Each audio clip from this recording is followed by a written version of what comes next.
his life has gotten out of sorts.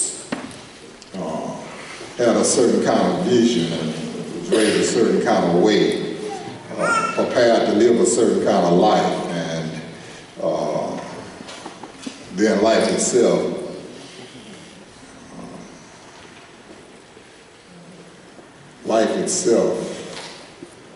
took a detour. And Moses finds all of those plans and that preparation as a distant memory. It seems like none of that will ever happen to him or for him now.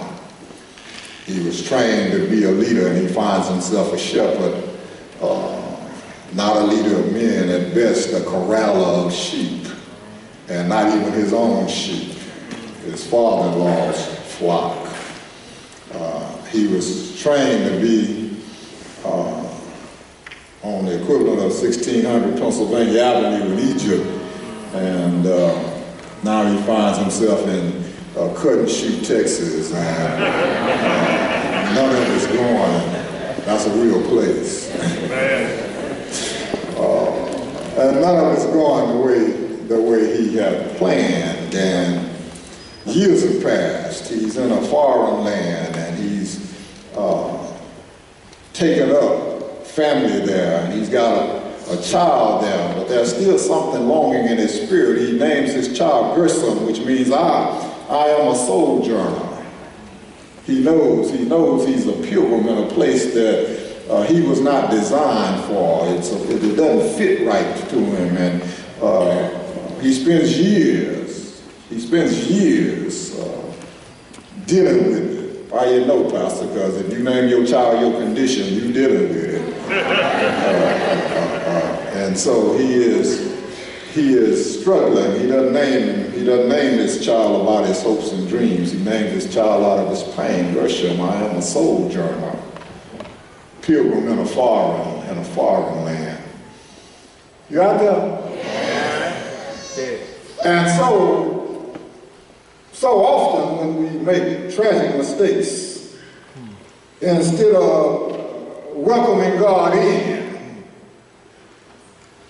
we feel that it's a noble thing to grieve and go into pity and to box God out.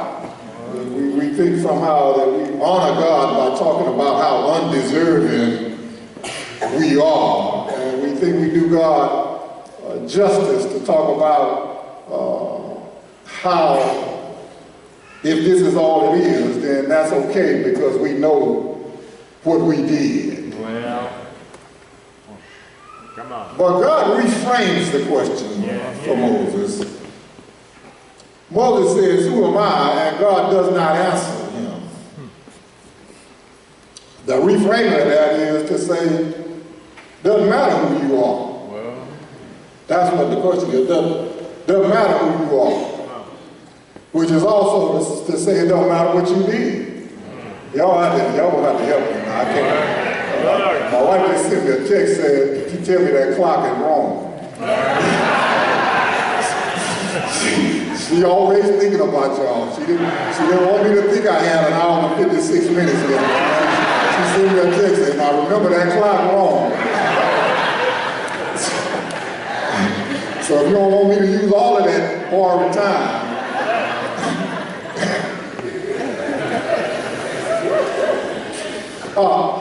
and so God says to him, by ignoring his question, he says, your question doesn't matter, it's irrelevant. The question is, after what I did, can I still do this? It doesn't matter. After all the time I wasted, am I still up for that?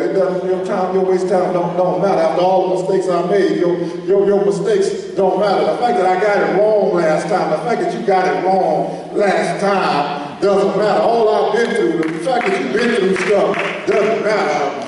What they did to you, what they did to you don't matter. Anyway. So I was on NPR yesterday, and John Lewis was on NPR yesterday. And so I was asking John Lewis, the 50th anniversary of crossing of the Edmund Pettus Bridge for the Voting Rights Act.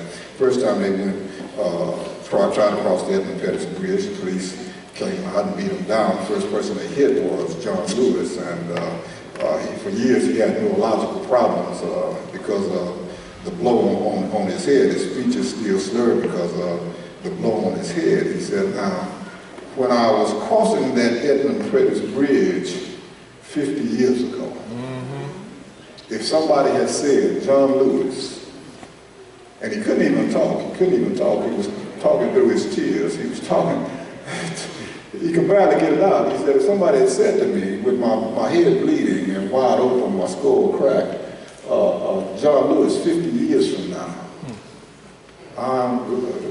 you will be back here at this same place where they hit you in the head. You'll be back here at the same place where they cracked your skull. You'll be back here at the same place where they told you you never would vote. And you'll be back here and you will be introducing the first African-American president of the United States. He said,